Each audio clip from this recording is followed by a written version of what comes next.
বাংলাদেশের হাজার হাজার ফ্রিল্যান্সারের একটা বড় সমস্যা, কাজ আছে, স্কিল আছে, কিন্তু টাকা আনার সময় শুরু হয় ঝামেলা। বিদেশি ক্লায়েন্ট টাকা দিতে চায় কিন্তু বলে পেপাল আছে, আর এখানেই আমরা পিছিয়ে যাই। বাংলাদেশে এখনো সরাসরি পেপাল না থাকায় অনেক কাজ হারাতে হয়, টাকা আনতে বাড়তি খরচ লাগে, থার্ড পার্টি ব্যবহার করতে গিয়ে ঝুঁকিও থাকে।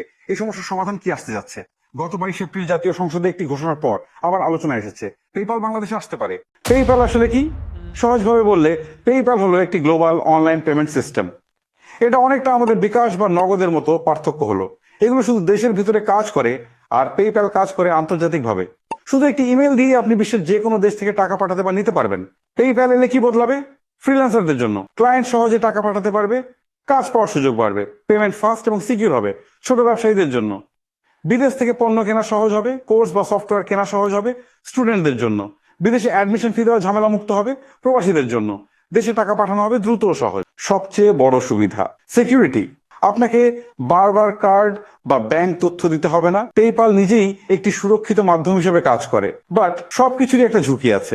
ফিশিং ইমেল, ভুয়া লিঙ্কে ক্লিক করলে অ্যাকাউন্ট হ্যাক হতে পারে।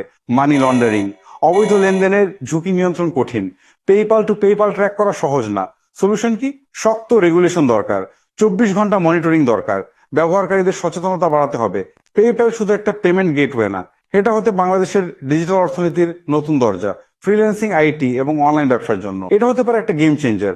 আপনি কি মনে করেন পেপ্যাল এলে বাংলাদেশের অর্থনীতি বদলে যাবে? কমেন্টে জানাতে ভুলবেন না।